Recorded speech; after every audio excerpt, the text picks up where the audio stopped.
Hello, hello. So 10 a.m., 2 p.m., or 10 p.m. is usually when I either stream live to you or at you or to you, um,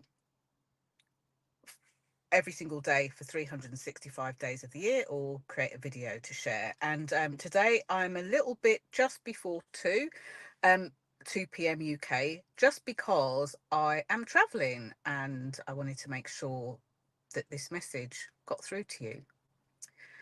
Today, I wanted to talk about the mob mentality and why. So, at the time of recording this, it's a Sunday.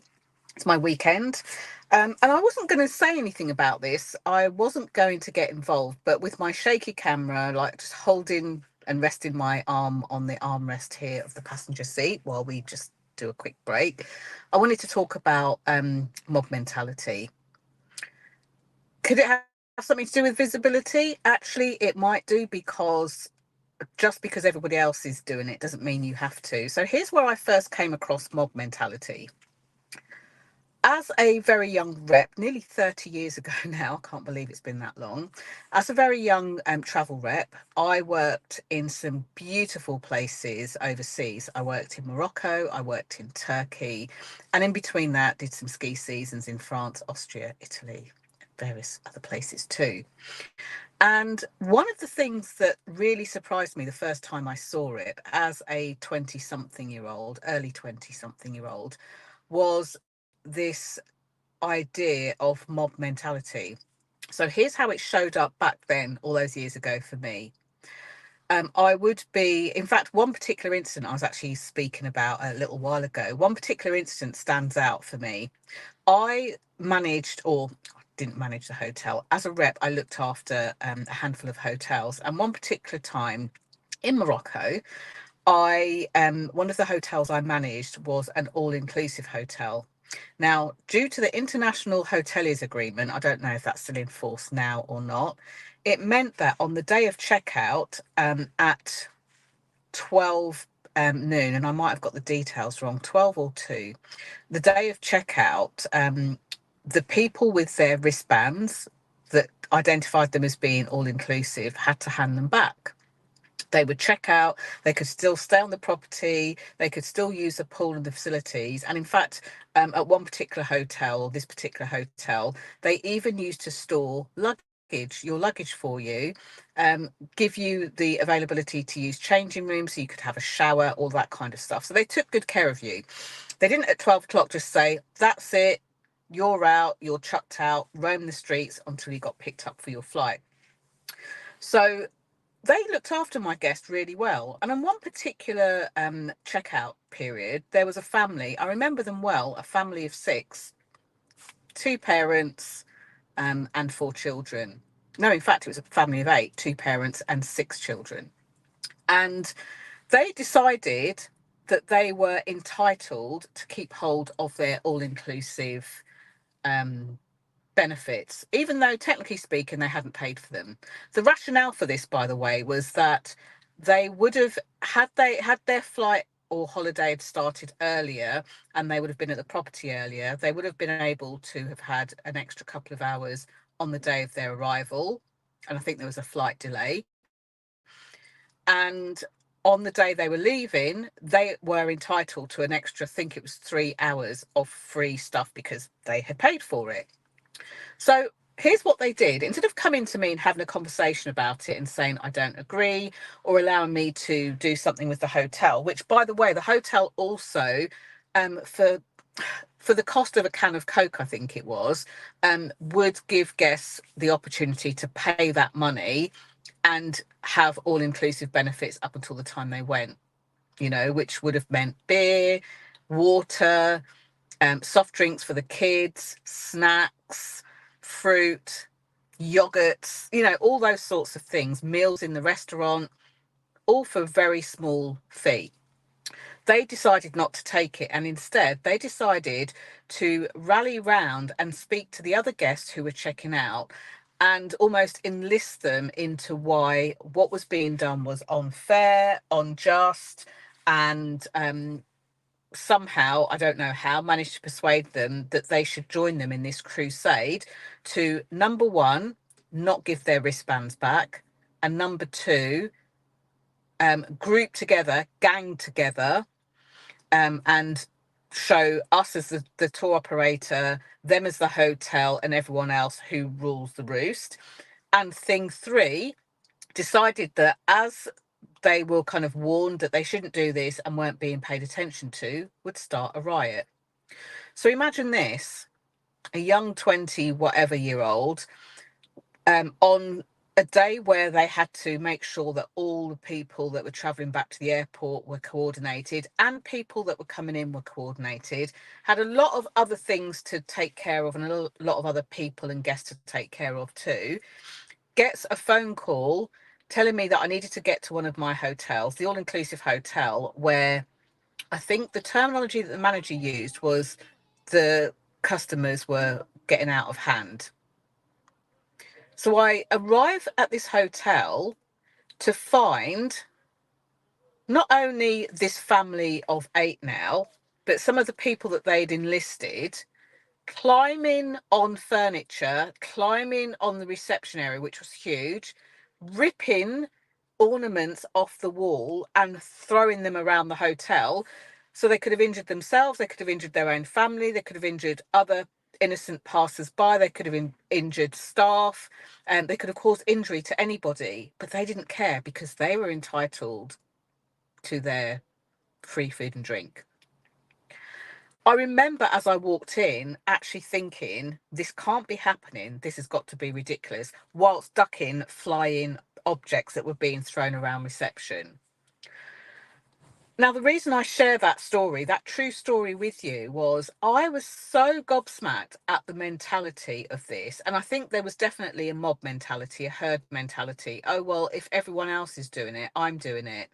But what I really paid attention to and watched were the children that were watching their normally quite sane parents, probably civil servants and doing sensible things at home, like going ballistic in front of them, doing all the things that they've likely told their children before not to do, in a moment of madness because everyone else was doing it and they felt in control too. So I want to fast forward to where we are today. Today is the 4th of August 2024. I'm sat in a car park in the UK, streaming to you, having heard the world events or the events happening around the UK, which, to be honest with you, I didn't want to speak about. I just thought there's a level of ridiculousness to this that I didn't even want to speak about. I didn't want to give it any thought or pay any attention to. But this, I think, has happened through the same thing that had my entitled holiday guests think it was okay to destroy furniture, to scream, shout, swear, persuade people to act in a way that they might not usually do. Because if you think about this, what's been happening in the UK, there's been lots of riots and mobs and all sorts of things going on. And it's interesting, two people out of all the people I know have sent me messages to find out if I'm okay, which thankfully I am. Really great. I wouldn't be okay if I run across these idiots, though, I have to say. I feel really strongly about this. If anybody has any doubt as to the ridiculousness of the people that are supporting this right-wing rubbish, racist rubbish, think about this. Less than a week ago, hundreds of families and hundreds of people's lives and thousands of people's lives were affected by a very senseless killing that happened to children, to innocent children and adults that were minding their own business and, you know, just enjoying life, enjoying the music of Taylor Swift, dancing and having a good time. Something really senseless, really unforgivable, really awful happened.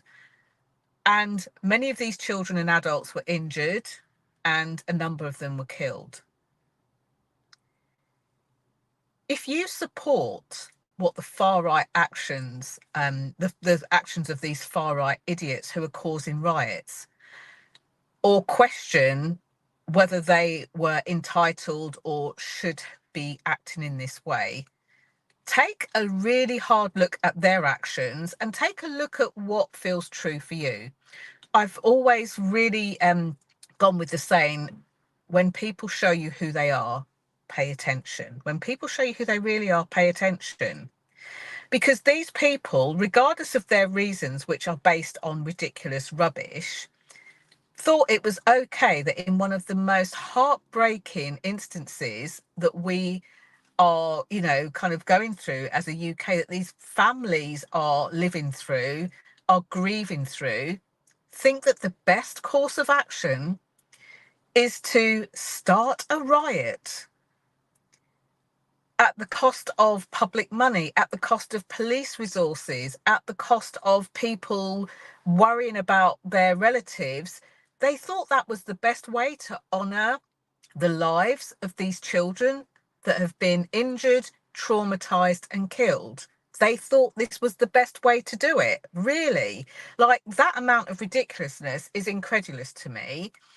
And it'll be interesting to see how many of the racist idiots start trying to comment on these posts, which are being streamed to YouTube, are being streamed to LinkedIn and being streamed to Facebook. It's not often that I take to the camera to talk about these sorts of things, you know, and if you are on side and on board with what they're doing in the right wing, you know, racist world, please feel free to unscribe. I don't want to speak to you. If this is the only way that you can honour the lives of those little children that were injured and killed, and you think this is the right time and the right place to do it, so be it. I mean, there's so many other stories of things that I've lived through. I couldn't even tell you, but it would take your breath away. But I do remember receiving a National Front leaflet on my car many years ago when I lived in Peterborough, after something quite horrific had happened in Peterborough, and the National Front thought it was a good idea to take this sort of action too, with no regard of the awful circumstances that a lot of people were going through. This is based on hatred, and that's it, pure and simple hatred, ignorance, and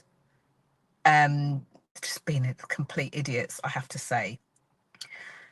So before you jump on bandwagons, online or offline, before you join in with the mob mentality and think you'll be all right because everybody else is doing it, before you think it's okay to disrespect somebody else's lives or experiences in such a rotten way, think twice.